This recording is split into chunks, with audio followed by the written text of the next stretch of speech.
এক সাহাবী আল্লাহ রাসূল সাল্লাল্লাহু আলাইহি ওয়া আলিহি ওয়াসাল্লামের কাছে এসে তিনি বললেন, ইয়া রাসূলুল্লাহ হালাকতু ইয়া রাসূলুল্লাহ, হে রাসূল আমি তো শেষ। রাসূল সাল্লাল্লাহু আলাইহি ওয়াসাল্লাম বললেন, ওমা আহলাকা, কি হয়েছে তোমার? তো সে বলে, ওয়াকাআতু আলা ইমরাআতি ফি রমাদান, আমি তো রমজান মাসে দিনের বেলায় আমার স্ত্রীর সাথে মেলামেশা করে ফেলছি, একেবারে ফাইনাল মেলামেশা, আমার সিমেন আউট হয়ে গেছে বডি থেকে। এজন্য সে অস্থির হয়ে রাসূল সাল্লাল্লাহু আলাইহি ওয়াসাল্লামের কাছে আসলেন, ইয়া রাসূল আমি তো শেষ, আমারে বাঁচান। কি হয়েছে? বলে, দিনের বেলায় রমজানে স্ত্রীর সাথে মেলামেশা, ইন্টিমেসি নিষেধ, আমি তো ইন্টিমেসিতে চলে গেছি, আমার কি হবে, আমারে বাঁচান। তো আপনারা জানেন যে ইচ্ছাকৃত যদি কেউ রোজা ভাঙে, ইচ্ছা করে যদি কেউ রোজা ভাঙে, তার বিধান হচ্ছে তার কাজাও করতে হবে, কাফফারাও দিতে হবে। কাজা মানে একটা রোজার জন্য আরেকটা রোজা, আর কাফফারা হচ্ছে হয় তাকে একটা দাস আজাদ করতে হবে, অথবা তাকে 60টা রোজা রাখতে হবে টানা, অথবা 60 জন মিসকিনকে খাওয়াতে হবে।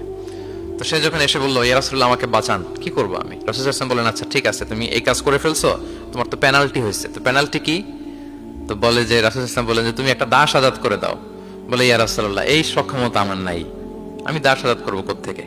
আচ্ছা এটা পারবা না, তো তাহলে টানা 60টা রোজা রাখো কাফারা হিসেবে, টানা 60 দিন রোজা রাখতে হবে, রমজান চলে যাওয়ার পরে 60 দিন রোজা, এটা রাখো। বলে, ইয়া রাসূলুল্লাহ এটাও পারবো না, আমি টানা 60 দিন রোজা আমি রাখতে পারবো না।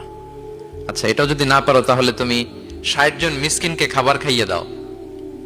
এবার সে বলে, ইয়া রাসূলুল্লাহ খাবারও খাওয়াতে পারবো না, আমি এই সামর্থ্য নাই, কি বিপদ। দাস আজাদ এটাও পারবা না, টানা 60টা রোজা এটাও পারবা না, 60 জন মিসকিনকে খাবার দিবা তাও পারবা না, তো কি আর করা, বসো এক পাশে বসে আছেন উনি, অন্যান্য কাজ সারতেছেন। হঠাৎ এক ঝুড়ি খেজুর রাসূল সাল্লাল্লাহু আলাইহি ওয়াসাল্লামের কাছে আসলো, এক ঝুড়ি সাদাকার খেজুর আসলো। আসার পর রাসূল সাল্লাল্লাহু আলাইহি ওয়াসাল্লাম বললেন, ওই লোকটা কই যে এই কাজ করে ফেলছে, তাকে নিয়ে আসা হলো। রাসূল সাল্লাল্লাহু আলাইহি ওয়াসাল্লাম বললেন, যাও, দাসও আজাদ করতে পারবা না, 60টা রোজাও রাখতে পারবা না, 60 জন মিসকিনকে খাবারও দিতে পারবা না, তাহলে এক ঝুড়ি খেজুর আমার দরবারে আসছে, চ্যারিটির সাদাকার খেজুর, যাও এগুলো গরিবদের মাঝে বিতরণ করে দাও, তাসাদ্দাক বিহা ফিল মাদিনা, মদিনায় বিতরণ করে দাও। এবার সে বলে, আলা আফকারা মিন্না ইয়া রাসূলুল্লাহ, ইয়া রাসূলুল্লাহ আমার চেয়ে গরিব কাউকে দিতে হবে? রাসূল সাল্লাল্লাহু আলাইহি ওয়াসাল্লাম বললেন, হ্যাঁ গরিব কাউকে দিবা। বলতেছে, এই পুরো মদিনাতে আমার চেয়ে গরিব আর কেউ নাই। কি বিপদ, তোমার চেয়ে গরিব আর কেউ নাই?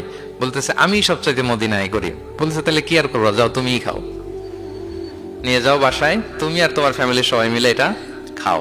চিন্তা করেন, আসছিল পেনাল্টি দিতে, নিয়ে গেল এক ঝুড়ি খেজুর। দেখেন what is the flexibility of Islam, ইসলাম কতটা ফ্লেক্সিবল, মানুষের সুবিধা অসুবিধাকে ইসলাম কতটা গুরুত্ব দেয়।